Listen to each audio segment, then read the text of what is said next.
أعوذ بالله من الشيطان الرجيم.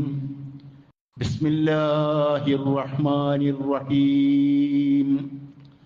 يا أيها الذين آمنوا اتقوا الله حق تقاته ولا تموتن إلا وأنتم مسلمون. പ്രിയ സഹോദരന്മാരെ, സഹോദരികളെ, സത്യവിശ്വാസികളെ, അല്ലാഹു സുബ്ഹാനഹു വ തആലയെ ഭയപ്പെട്ടും അവന്റെ വിധിവിലക്കുകൾ മാനിച്ചും ജീവിക്കുവാൻ ആദ്യമായി വസിയ്യത്ത് ചെയ്യുകയാണ്. അത്യന്തം ദുഃഖകരമായ ഒരു സാഹചര്യത്തിലൂടെയാണ് ഇന്ത്യൻ മുസ്ലിം സമൂഹം കടന്നുപോയിക്കൊണ്ടിരിക്കുന്നത്. മുസ്ലിം സമൂഹം അസ്തിത്വ ഭീഷണി നേരിട്ടുകൊണ്ടിരിക്കുന്നു. ആദ്യം പൗരാവകാശ നിയമം, ഏക സിവിൽ കോഡ് നടപ്പാക്കാൻ വേണ്ടിയുള്ള ശ്രമങ്ങൾ, മദ്രസകൾ അടച്ചുപൂട്ടൽ,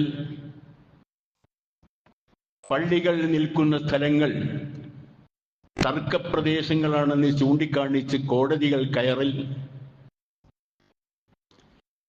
ഇങ്ങനെ നാനാതരത്തിൽ മുസ്ലിം സമൂഹത്തിന്റെ സാംസ്കാരികമായ വ്യക്തിത്വം തുടച്ചു നീക്കുവാൻ ആസൂത്രിതമായ ശ്രമങ്ങൾ നടന്നുകൊണ്ടിരിക്കവെയാണ് ഏറ്റവും ഒടുവിൽ മുസ്ലിം സമൂഹത്തെ സാംസ്കാരികമായും സാമ്പത്തികമായും വിദ്യാഭ്യാസപരമായും തകർക്കാനും സമുദായത്തിന്റെ നട്ടെല്ലൊടിക്കുവാനും ഭരണകൂടം പുതിയ വഖഫ് ഭേദഗതി ബിൽ ലോകസഭയിലും രാജ്യസഭയിലും പാസാക്കിയെടുത്തത്. ഇപ്പോൾ പ്രാബല്യത്തിൽ വന്നിരിക്കുന്ന വഖഫ് ഭേദഗതി മുസ്ലിം സമൂഹത്തെ സംബന്ധിച്ചിടത്തോളം ഏറ്റവും അപകടകരമായ ഒരു ഭീഷണിയാണ്. അള്ളാഹുവിന്റെ പ്രീതിയും പരലോക മോക്ഷവും ലക്ഷ്യം വെച്ച് നമ്മുടെ പൂർവികരായ ആളുകൾ സ്ഥാപിച്ചിട്ടുള്ള എല്ലാ വഖഫ് സംരംഭങ്ങളും ഇനി ഗവൺമെന്റിന്റെ നിയന്ത്രണത്തിലും മേൽനോട്ടത്തിലുമായിരിക്കും. വഖഫ് ചെയ്തവർക്കോ അത് നടത്തുന്നവർക്കോ ബന്ധപ്പെട്ട സ്ഥാപനങ്ങൾക്കോ ഒരു നിലക്കും അധികാരമോ അവകാശമോ ഇല്ലാത്ത രൂപത്തിൽ വളരെ അപകടകരമായ ഒരവസ്ഥയിലേക്കാണ് സംഗതികൾ നീങ്ങിയിട്ടുള്ളത്. രാജ്യത്തൊട്ടാകെ 30 വഖഫ് ബോർഡുകൾ പ്രവർത്തിക്കുന്നുണ്ട്. ദർഗകൾ, പള്ളികൾ, ഖബർസ്ഥാനുകൾ ഉൾപ്പെടെ 9 ലക്ഷം വസ്തുക്കൾ ഈ വഖഫ് ബോർഡുകൾക്ക് കീഴിൽ പ്രവർത്തിക്കുന്നു. ഈ വഖഫ് ബോർഡുകൾ നിയന്ത്രിക്കുന്നത് 1.2 ലക്ഷം കോടിയുടെ സ്വത്തുക്കളാണ്. ഇപ്പോൾ ഇവിടെ പാസ്സായ വഖഫ് ഭേദഗതി ബില്ലിലെ താൽപര്യപ്രകാരം സംഭവിക്കാൻ പോകുന്ന കാര്യങ്ങൾ അക്കമിട്ട് പറഞ്ഞാൽ ഇങ്ങനെ സംഗ്രഹിക്കാം. വഖഫ് ബോർഡുകളുടെ അധികാരം നിയന്ത്രിക്കപ്പെടും. വഖഫ് ബോർഡിന് മേൽ ഗവൺമെന്റിനും ബ്യൂറോക്രസിക്കും പരമാധികാരം ലഭിക്കും. അമുസ്ലിം പ്രതിനിധികളെ വഖഫ് ബോർഡിൽ ഉൾപ്പെടുത്തും. വഖഫ് ബോർഡിലേക്ക് സംഭാവനകൾ ചെയ്യുവാനും വഖഫ് ചെയ്യുവാനും നിയന്ത്രണങ്ങൾ ഉണ്ടായി വരും. നേരത്തെ ട്രൈബ്യൂണലിന് ഉണ്ടായിരുന്ന അവകാശങ്ങൾ എടുത്തു കളയുകയും ജില്ലാ കലക്ടർമാർക്ക് തർക്ക വിഷയത്തിൽ തീരുമാനം കൽപ്പിക്കുവാനുള്ള അധികാരം ലഭിക്കുകയും ചെയ്യും. ഇങ്ങനെ നാനാതരത്തിൽ വഖഫിനെ നിരുത്സാഹപ്പെടുത്തുകയും നിലവിലുള്ള വഖഫ് സ്വത്തുക്കൾ കൈകാര്യം ചെയ്യാനുള്ള അധികാരം തട്ടിയെടുക്കാൻ ശ്രമിക്കുകയും ചെയ്യുന്ന ഈ വിഷയം നമ്മെ സംബന്ധിച്ചിടത്തോളം നമ്മുടെ പരിഗണനക്കും പ്രത്യേകമായ ശ്രദ്ധക്കും വിഷയീഭവിക്കേണ്ട കാര്യമാണ്. ഓരോ സമുദായത്തിനും തങ്ങളുടെ പ്രത്യേകമായ താല്പര്യമനുസരിച്ചുകൊണ്ട് സ്വത്തുക്കൾ കൈവശം വെക്കാനും സ്ഥാപനങ്ങൾ നടത്താനും അവ നിയന്ത്രിക്കാനും അതിന്റെ ഭരണമാരം ഏറ്റെടുക്കാനും എല്ലാമുള്ള അവകാശം ഇന്ത്യൻ ഭരണഘടന അംഗീകരിച്ചിട്ടുണ്ട്. ഹിന്ദുക്കൾക്കാവാം, ക്രിസ്ത്യാനികൾക്കാകാം, ജൈനമതക്കാർക്കാവാം, ബുദ്ധമതക്കാർക്കാവാം, അങ്ങനെ എല്ലാവർക്കും ഈ വിഷയത്തിൽ തുല്യമായ അവകാശങ്ങളും അധികാരങ്ങളും ഭരണഘടന വിഭാവന ചെയ്യുന്നുണ്ട്. എന്നാൽ വളരെ ദുഃഖകരമെന്ന് പറയട്ടെ, ന്യൂനപക്ഷമായ മുസ്ലിം സമുദായത്തോടൊപ്പം നിലകൊള്ളും എന്ന് നാം പ്രതീക്ഷിച്ചിരുന്ന മൂന്നാം വേദക്കാരായ ബൈബിളിന്റെ അവകാശികളായ ക്രിസ്ത്യാനികളിൽ ഒരു വിഭാഗം ഇവിടെയുള്ള ഇസ്ലാമിന്റെയും മുസ്ലിങ്ങളുടെയും ശത്രുക്കളോട് തോളോട് തോൾ ചേർന്നുകൊണ്ട് പാസാക്കിയെടുത്ത വഖഫ് ബില്ലിന് വേണ്ടി പ്രത്യേകമായി ശബ്ദമുയർത്തുകയും തങ്ങൾ വോട്ട് ബാങ്കാണ് എന്ന യാഥാർത്ഥ്യം ഓർമ്മപ്പെടുത്തി ചില മുന്നറിയിപ്പുകൾ നൽകുകയും ചെയ്തത് നിങ്ങൾ എല്ലാവരും അറിഞ്ഞിരിക്കും. ഞാൻ ഇവിടെ ചില വസ്തുതകൾ മാത്രം നിങ്ങൾക്ക് മുമ്പാകെ വെക്കുകയാണ്. മുസ്ലിങ്ങളെ സംബന്ധിച്ചിടത്തോളം വഖഫ് ബോർഡുകളാകുന്നു അന്തിമമായി ഇതുവരെയും അവയുടെ കൈകാര്യങ്ങൾ നിർവഹിച്ചിരുന്നത്. എന്നാൽ ഈ വിഷയത്തിൽ ശത്രുക്കളോടൊപ്പം തോളോട് ചേർന്ന് പ്രവർത്തിക്കുന്ന നമ്മുടെ സഹോദര സമുദായമായ ക്രിസ്ത്യാനികളെ സംബന്ധിച്ചിടത്തോളം ഞാൻ ഇവിടെ ഉദ്ധരിക്കുന്ന കണക്ക് ഇന്ത്യ ഗവൺമെന്റിന്റെ ലാൻഡ് ഇൻഫോർമേഷൻ വെബ്സൈറ്റിൽ നിന്നും ആധികാരികമായി എടുത്ത രേഖയാണ്. ഈ സംഘർഷത്തിലെല്ലാം മുസ്ലിം സമുദായത്തോട് തോളോട് തോൾ ചേർന്ന് നിന്ന് ഐക്യദാർഢ്യം പ്രകടിപ്പിക്കേണ്ടിയിരുന്ന ക്രൈസ്തവ സമുദായത്തിലെ ഒരു വിഭാഗം പ്രത്യേകമായ വൈരവും വിദ്വേഷവും വെറുപ്പും മനസ്സിൽ പോറ്റി വളർത്തുന്നു എന്ന ഒരേ ഒരു കാരണത്താൽ സത്യത്തിൽ വസ്തുതകൾക്ക് നേരെ കണ്ണടയ്ക്കുകയാണ് എന്ന യാഥാർത്ഥ്യം മറന്നുകൂടാ. ഇവിടെ മുസ്ലിങ്ങളെ സംബന്ധിച്ചിടത്തോളം ഒരു വഖഫ് ബോർഡ് ഉണ്ട്. പക്ഷേ ഇന്ത്യയിൽ നിങ്ങൾ മനസ്സിലാക്കണം, ഇന്ത്യ ഗവൺമെന്റ് എന്ന് പറയുന്ന ഭരണ സംവിധാനത്തെക്കാൾ ഏറ്റവും കൂടുതൽ ഭൂമികൾ കൈവച്ച സമുദായമാകുന്നു ക്രൈസ്തവ സമുദായം. ഇന്ത്യ ഗവൺമെന്റ് 1531 ചതുരശ്ര കിലോമീറ്റർ അഥവാ 1531 ഹെക്ടർ ഭൂമിയാണ് കൈവശം വെച്ചത്. അതിലാണ് ഈ പറയുന്ന 51 മിനിസ്ട്രികൾ, 116ഓളം പൊതുമേഖലാ സ്ഥാപനങ്ങൾ, ആശുപത്രികൾ, വിദ്യാലയങ്ങൾ, കോളേജുകൾ തുടങ്ങി എല്ലാം പ്രവർത്തിച്ചു കൊണ്ടിരിക്കുന്നത് ഈ പറയുന്ന 1531 ചതുരശ്ര കിലോമീറ്റർ ഭൂമിയിലാണ്. എന്നാൽ ഇന്ത്യയിലെ കത്തോലിക് ചർച്ച് കൈവശം വെച്ചത് 7 കോടി ഹെക്ടർ ഭൂമിയാണ്. 7 കോടി ഹെക്ടർ ഭൂമി എന്ന് പറഞ്ഞാൽ 17.25 കോടി ഏക്കർ എന്നർത്ഥം. അതിലാകുന്നു ചർച്ചുകൾ, കോളേജുകൾ, വിദ്യാഭ്യാസ സ്ഥാപനങ്ങൾ, ആശുപത്രികൾ. മൊത്തം 20,000 കോടി രൂപയുടെ ആസ്തി ഇന്ത്യയിലെ കത്തോലിക് ചർച്ച് കൈവശം വെക്കുന്നുണ്ട്. ഇത് നിയന്ത്രിക്കുവാൻ ഇന്ത്യ ഗവൺമെന്റ് പല സന്ദർഭങ്ങളിലും നിയമനിർമ്മാണം നടത്തുകയും വഖഫ് ബോർഡ് പോലെയുള്ള സംവിധാനങ്ങൾ ഉണ്ടാക്കാൻ ശ്രമിക്കുകയും ചെയ്തപ്പോൾ ഇവയെല്ലാം തങ്ങൾക്ക് അനന്തരമായി ലഭിച്ച സ്വത്താണെന്നും കാനൂൻ നിയമങ്ങൾ അനുസരിച്ച് മാത്രമേ അത് കൈകാര്യം ചെയ്യാൻ പാടുള്ളൂ എന്നുമുള്ള ശാഠ്യമായിരുന്നു അവർക്കുണ്ടായത്. സത്യത്തിൽ മുസ്ലിം സമൂഹത്തോട് ഈ രൂപത്തിൽ പെരുമാറിക്കൊണ്ടിരിക്കുമ്പോൾ നാളെ മറ്റ് സമുദായങ്ങൾ, ക്രിസ്ത്യൻ സമുദായം ഉൾപ്പെടെയുള്ള എല്ലാ വിഭാഗങ്ങൾക്കും ഇതുപോലെയുള്ള നിയമങ്ങൾ നടപ്പിലാക്കുകയും അവരുടെ വഖഫ് ബോർഡുകളിൽ, അവരുടെ സമിതികളിൽ മതസ്ഥരല്ലാത്ത ആൾക്കാരെയും ഉൾപ്പെടുത്തണമെന്ന് പറഞ്ഞാൽ ഏത് രൂപത്തിലാണോ അവർ ഈ വിഷയം എടുക്കുക, ആ പ്രയാസത്തിലാണ് വാസ്തവത്തിൽ മുസ്ലിം സമുദായം ഉള്ളത്. വസ്തുതകൾ നാം മനസ്സിലാക്കണം. വസ്തുതകൾക്ക് സ്ഥാനമില്ലാത്ത കാലഘട്ടമാണ് ഞാൻ ജീവിക്കുന്നത്. ഞാനും നിങ്ങളും ജീവിക്കുന്ന കാലഘട്ടം സത്യത്തിനും ധർമ്മത്തിനും നീതിക്കും സ്ഥാനമില്ല. ഓക്സ്ഫോർഡ് ഡിക്ഷണറി പ്രസിദ്ധീകരിച്ച ഒരു കണക്കനുസരിച്ച് 2016 വർഷത്തിൽ ലോകത്ത് ഏറ്റവും അധികം ഉപയോഗിച്ച പദം പോസ്റ്റ് ട്രൂത്ത് ഇറ എന്ന വാക്കാണ്. പോസ്റ്റ് ട്രൂത്ത് ഇറ എന്ന് പറഞ്ഞാൽ സത്യാനന്തര കാലഘട്ടം. സത്യാനന്തര കാലഘട്ടത്തിന്റെ പ്രത്യേകത സത്യത്തിനും വസ്തുതകൾക്കും സ്ഥാനമില്ല, വികാരങ്ങൾക്കും വിക്ഷോഭങ്ങൾക്കുമാകുന്നു സ്ഥാനം. പൊതു റോഡുകളിലും നിരത്തുകളിലും ജനങ്ങൾ ഏത് രൂപത്തിലാകുന്നുവോ വസ്തുതകൾ മനസ്സിലാക്കുന്നത് അതിന് മാത്രമാണ് വാസ്തവത്തിൽ പ്രസക്തി ഉണ്ടാവുക. ഇതാണ് സത്യാനന്തര കാലഘട്ടത്തിന്റെ പ്രത്യേകത. ഈ സത്യാനന്തര കാലഘട്ടത്തെ സംബന്ധിച്ച് നബി സല്ലല്ലാഹു അലൈഹി വസല്ലം തിരുമേനി നടത്തിയ ഒരു പ്രവചനം ഞാൻ നിങ്ങൾക്ക് മുമ്പാകെ വെക്കുകയാണ്.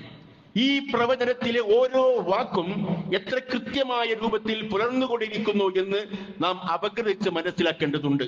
വമാ യന്തിഖു അനിൽ ഹവ ഇൻ ഹുവ ഇല്ലാ വഹയ്യുൻ യൂഹാ. തോന്നിയ ഇഷ്ടരൂപത്തിൽ തന്നിഷ്ടപ്രകാരം സംസാരിക്കുന്ന വ്യക്തിയല്ല നബി സല്ലല്ലാഹു അലൈഹി വസല്ലം. അള്ളാഹു നൽകുന്ന വഹയിന്റെ അടിസ്ഥാനത്തിലാണ് പ്രവാചകന്റെ ഓരോ പ്രസ്താവനയും എന്ന് അള്ളാഹു സാക്ഷ്യപ്പെടുത്തുമ്പോൾ ഞാൻ ഇവിടെ ഉദ്ധരിക്കാൻ പോകുന്ന ഈ ഹദീസ് ഞാനും നിങ്ങളും ജീവിക്കുന്ന കാലഘട്ടത്തിൽ എത്രമാത്രം പ്രസക്തമാണ് എന്ന് വ്യക്തമായി ബോധ്യപ്പെടും. നബി സല്ലല്ലാഹു അലൈഹി വസല്ലം പറയുന്നു, സയഅതി അലന്നാസി സനവാത്തുൻ ഖദ്ദാഅത്ത്.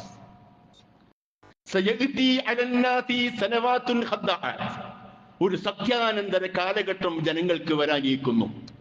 വഞ്ചനയുടെ കാലഘട്ടമാകുന്നു അത്.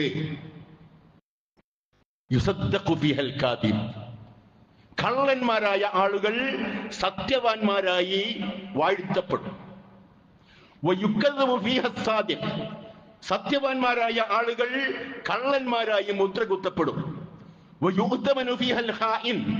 വഞ്ചകന്മാരായ ആളുകൾ വിശ്വസ്തരാണ് എന്ന് ജനങ്ങൾ വാഴ്ത്തിപ്പാടും. വയുഖവ്വനു ഫീഹൽ അമീൻ. സത്യസന്ധരും വിശ്വസ്തരുമായ ആളുകൾ കള്ളന്മാരായും വഞ്ചകന്മാരായും ജനങ്ങൾ പറഞ്ഞു പരത്തും. ഇതാണ് ആ കാലഘട്ടത്തിന്റെ പ്രത്യേകത. സത്യത്തിനും നീതിക്കും നെറിക്കും സ്ഥാനമില്ലാത്ത, അവകാശങ്ങൾക്കും അതേപോലെ തന്നെ വനരോധനങ്ങളായി കലാശിക്കുന്ന ഒരു ഘട്ടത്തിൽ എല്ലാത്തരം വിലാപങ്ങളും വനരോധനമായി കലാശിക്കുന്ന ഒരു കാലഘട്ടം സത്യാനന്തര കാലഘട്ടമായിരിക്കും എന്നാണ് തിരുമേനി സല്ലല്ലാഹു അലൈഹി വസല്ലം പറഞ്ഞത്. ആരാണ് നമുക്ക് വേണ്ടി നിയമങ്ങൾ നിർമ്മിക്കുന്നത്? ആരാണ് കാര്യങ്ങൾ വിശകലനം ചെയ്യുന്നത്? ആരാണ് ഈ കാലഘട്ടത്തിൽ ജനങ്ങളെ സംബന്ധിച്ചിടത്തോളം വിധികൾ പറയുന്നത്? നബി സല്ലല്ലാഹു അലൈഹി വസല്ലം പറയുന്നു, ഈ കാലഘട്ടത്തിൽ വയന്തഖു ഫിഹ റുവൈബിള.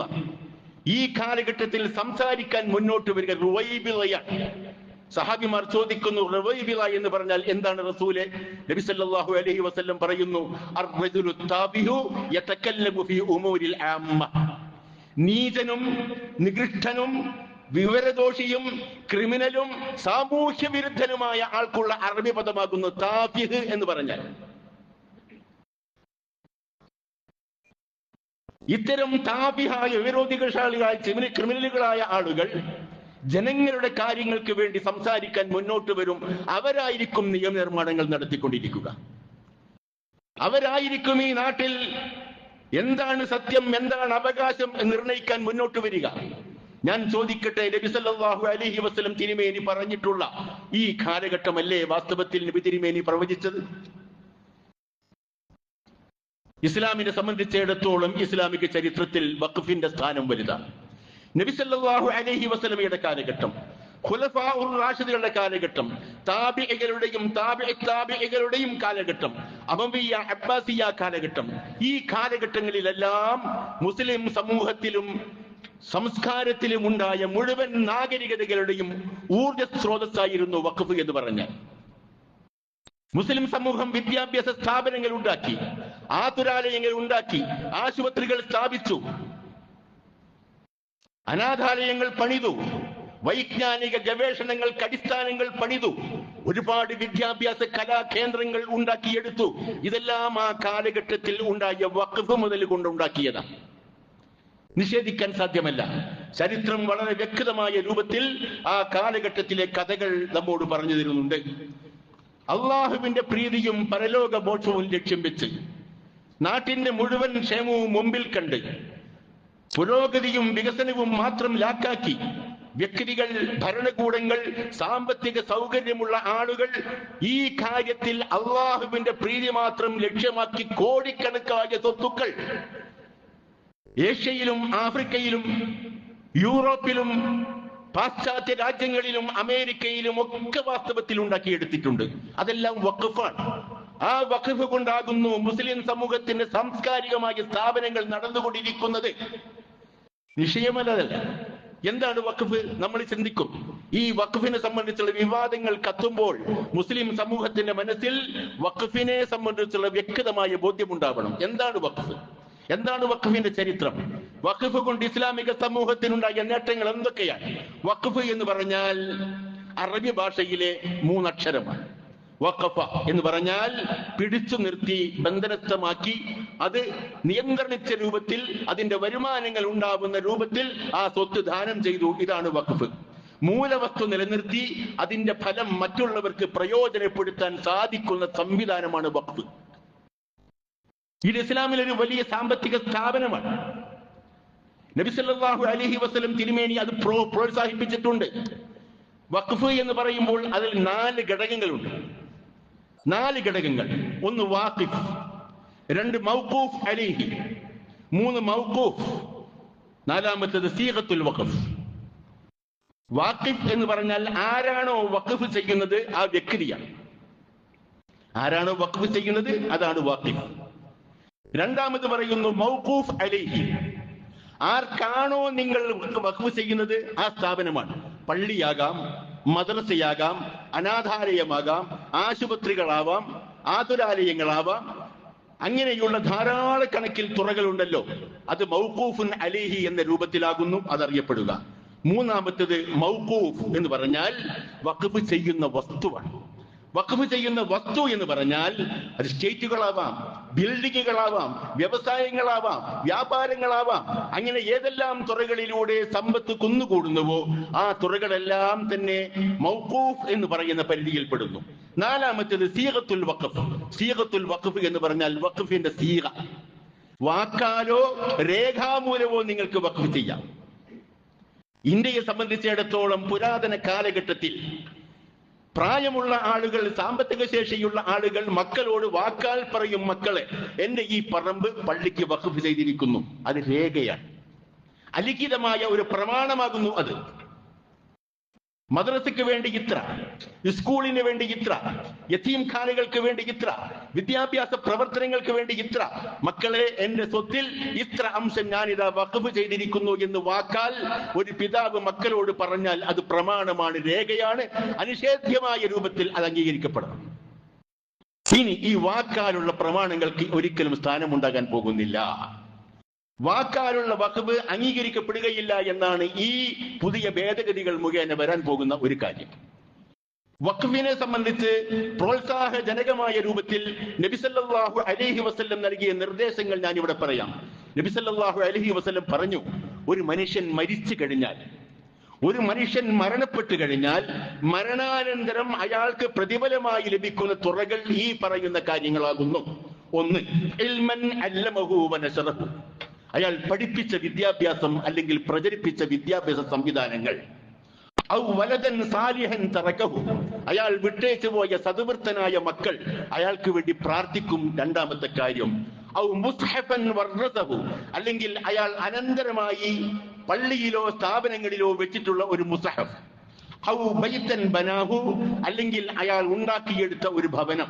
അത് യതീം കുട്ടികൾക്കാവാം, വിധവകൾക്കാവാം, അഗതികൾക്കാവാം, മിസ്കീനുകൾക്കാവാം, ഫക്കീറുകൾക്കാവാം, യാത്രക്കാർക്കാവാം. അങ്ങനെ ഏത് തരത്തിലും അയാൾ ഉണ്ടാക്കിയെടുക്കുന്ന മന്ദിരങ്ങൾ. ഔ ബൈതൻ ലിബ്നി സബീലി ബനാഹു, അയാൾ ഉണ്ടാക്കിയെടുത്ത വഴിയാത്രക്കാർക്കുള്ള വീടുകൾ. ഈ വഴിയാത്രക്കാരുടെ പരിധിയിൽ യൂസുഫുൽ ഖർദാവിയുടെ അഭിപ്രായ പ്രകാരം ലോകത്തിന്റെ നാനാഭാഗത്തും മുകളിൽ ആകാശം താഴെ ഭൂമി എന്ന രൂപത്തിൽ ജീവിച്ചു കൊണ്ടിരിക്കുന്ന അഭയാർത്ഥികൾ 1-ാം നിരയിൽ പെടുന്നു എന്ന് അദ്ദേഹം ഫത്വ നൽകിയിട്ടുണ്ട്. ഔ നഹറൻ അജറാഹു, അല്ലെങ്കിൽ അയാൾ ഉണ്ടാക്കിയ ജലസേചന പദ്ധതികൾ, കിണറുകളാവാം, തോടുകളാവാം, ജലാശയങ്ങളാവാം, അല്ലെങ്കിൽ ഇറിഗേഷൻ പ്രവർത്തനങ്ങൾ ഏതുമാവാം. അല്ലെങ്കിൽ ഔ സദഖതൻ അഖ്റജഹ മിൻ മാലിഹി ഫീ സിഹ്ഹതിഹി വഹയാതിഹി തൽഹഖുഹു ബഅദ മൗതിഹി. അവസാനമായി തിരുമേനി പറയുന്നു, തന്റെ ധനത്തിൽ നിന്ന് ആരോഗ്യമുള്ള കാലത്ത് അള്ളാഹുവിന്റെ പ്രീതി മോഹിച്ചുകൊണ്ട് അയാൾ എന്തെല്ലാം സദഖ ചെയ്യുന്നുവോ അതെല്ലാം മരണാനന്തരം അയാളെ തീർച്ചയായും അയാൾക്ക് ലഭിച്ചുകൊണ്ടിരിക്കും. ഇതാണ് വഖഫിന്റെ അടിസ്ഥാനം. നബി സല്ലല്ലാഹു അലൈഹി വസല്ലം മദീനയിൽ വന്നപ്പോൾ ചെയ്ത ആദ്യത്തെ കാര്യം പള്ളിയുണ്ടാക്കലാണ്. അത് നബി സല്ലല്ലാഹു അലൈഹി വസല്ലമയുടെ വഖഫാണ്. രണ്ടാമത്തെ ഘട്ടം മസ്ജിദ് നബവി ഉണ്ടാക്കാൻ വേണ്ടി ബനു നജ്ജാർ ഗോത്രത്തിൽപ്പെട്ട 2 അനാഥ മക്കൾ, സഹിൽ സുഹൈൽ എന്നാണ് അവരുടെ പേര്. അവർക്ക് നബി സല്ലല്ലാഹു അലൈഹി വസല്ലം അവർ കുതിരകളെ വളർത്തിക്കൊണ്ടിരിക്കുന്ന ഈത്തപ്പഴങ്ങൾ മെതിച്ചുകൊണ്ടിരിക്കുന്ന ലായം നബി സല്ലല്ലാഹു അലൈഹി വസല്ലം വാങ്ങുകയും തന്റെ കീശയിൽ നിന്ന് കാശെടുത്തുകൊണ്ട് അത് മുസ്ലിം സമൂഹത്തിന് ഖിയാമത്ത് നാൾ വരെയുള്ള വഖഫായി രേഖപ്പെടുത്തുകയും ചെയ്തു. അവിടെയാണ് ഞാനും നിങ്ങളും രണ്ടാമത്തെ തീർത്ഥാടന കേന്ദ്രമായ മസ്ജിദ് നബവിയിൽ ചെന്ന് നമസ്കരിക്കുന്നത്. അത് നബിയുടെ വഖഫാണ്. മൂന്നാമത്തെ വഖഫ് നബി സല്ലല്ലാഹു അലൈഹി വസല്ലം തന്നെയാണ് ചെയ്തത്. മുഹൈരിഖ് എന്ന് പറയുന്ന ഒരു ജൂതൻ അയാൾ ഇസ്ലാം മതം സ്വീകരിച്ചു. ഇസ്ലാം സ്വീകരിച്ചു കഴിഞ്ഞപ്പോൾ ബദർ യുദ്ധം കഴിഞ്ഞു, ഉഹദ് യുദ്ധത്തിന്റെ സമയമായി. ആ സന്ദർഭത്തിൽ ആ മുഹൈരിഖ് എന്ന് പറയുന്ന സഹാബി നബി സല്ലല്ലാഹു അലൈഹി വസല്ലമയെ സമീപിച്ചുകൊണ്ട് പറഞ്ഞു, റസൂലേ, ഞാനിതാ ഈ യുദ്ധത്തിൽ ഷഹീദായേക്കാം, ഈ യുദ്ധത്തിൽ ഞാൻ ഷഹീദായേക്കാം. പക്ഷേ എനിക്കൊരാഗ്രഹമുണ്ട്. എന്റെ കയ്യിൽ 7 തോട്ടങ്ങളുണ്ട്, ഈത്തപ്പനത്തോട്ടങ്ങൾ. മദീനയിൽ 7 ഈത്തപ്പനത്തോട്ടങ്ങൾ എനിക്കുണ്ട്.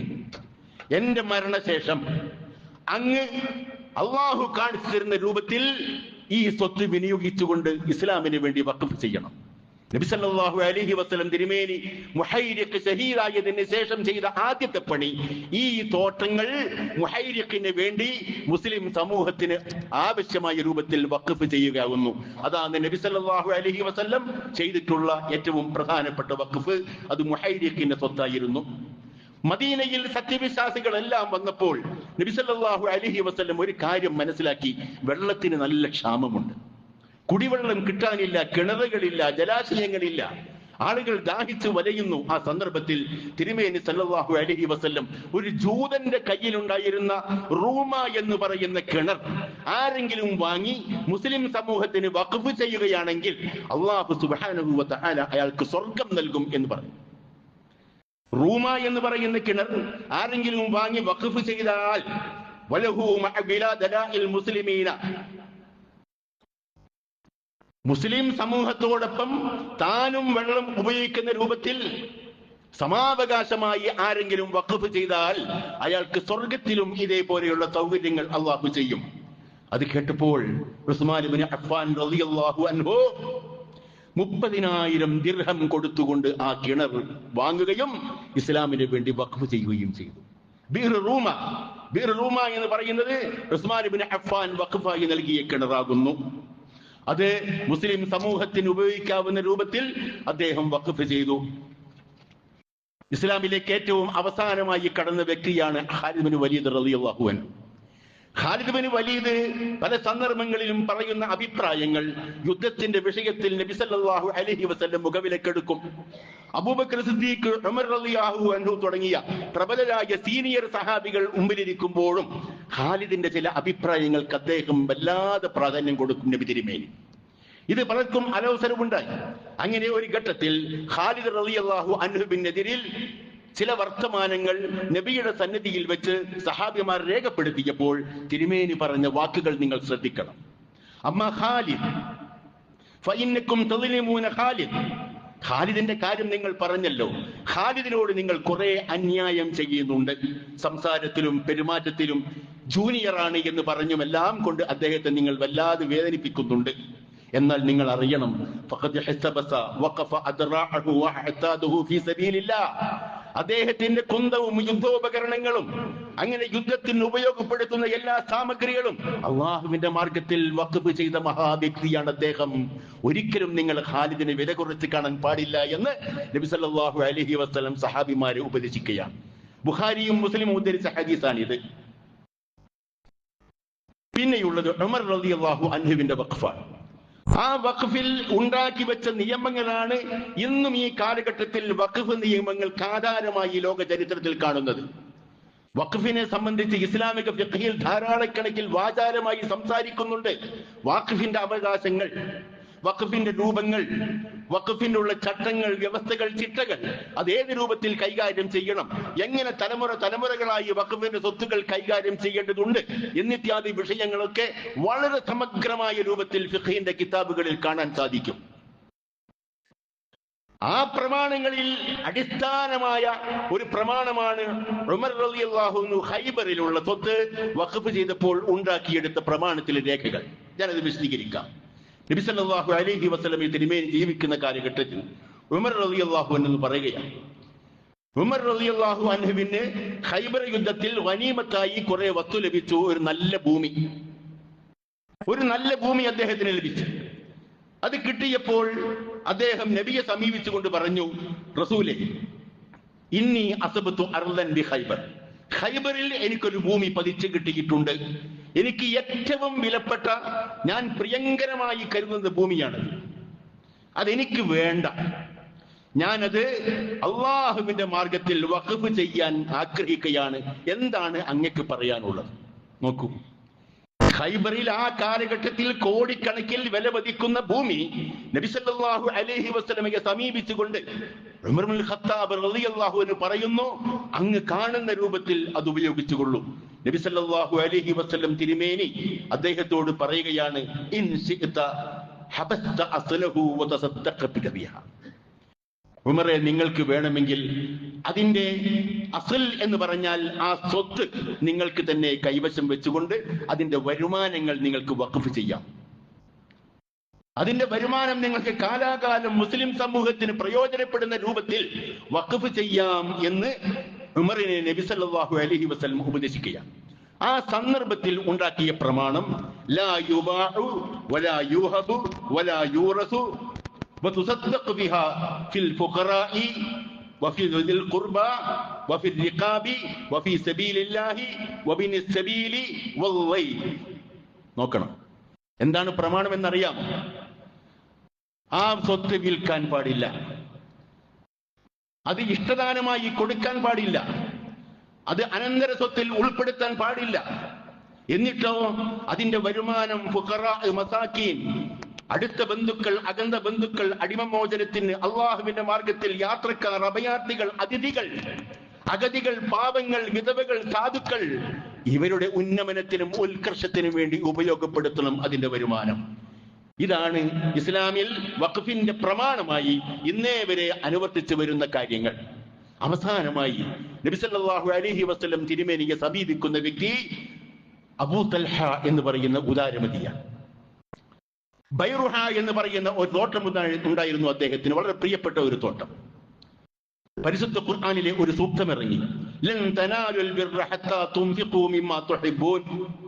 നിങ്ങൾക്ക് ഏറ്റവും പ്രിയങ്കരമായ സ്വത്ത്, സമ്പാദ്യം അള്ളാഹുവിന്റെ മാർഗത്തിൽ ചെലവ് ചെയ്യുന്നത് വരെ നിങ്ങൾക്ക് സ്വർഗത്തിൽ കടക്കാൻ സാധ്യമല്ല. നിങ്ങൾ ബിർറ് തേടാൻ പോകുന്നില്ല. ഈ ആയത്ത് അവതരിച്ചപ്പോൾ അബൂ തൽഹ റളിയല്ലാഹു അൻഹു നബി സല്ലല്ലാഹു അലൈഹി വസല്ലമയെ സമീപിച്ചുകൊണ്ട് പറയുന്നു, അള്ളാഹു പറയുന്നു ഏറ്റവും പ്രിയങ്കരമായ സ്വത്ത് എന്നല്ലേ? എനിക്ക് ഏറ്റവും പ്രിയങ്കരമായ സ്വത്ത് ബൈറുഹ തോട്ടമാണ്.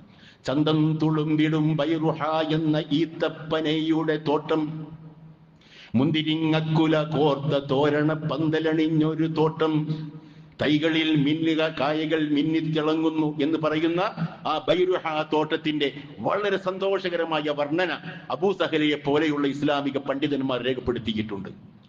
നബി സല്ലല്ലാഹു അലൈഹി വസല്ലം വിശ്രമിക്കാൻ വേണ്ടി ആ ബൈറുഹ തോട്ടത്തിൽ ചെല്ലും. നബി തിരുമേനി സല്ലല്ലാഹു അലൈഹി വസല്ലം തിരുമേനി അദ്ദേഹത്തോട് പറയുന്നു,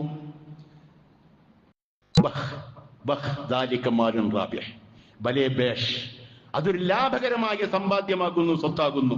നിങ്ങൾ അത് ചെയ്യേണ്ടത് നിങ്ങളുടെ കുടുംബക്കാരിലും നിങ്ങൾക്ക് വേണ്ടപ്പെട്ടവരിലും വഖഫാക്കി വെക്കുക.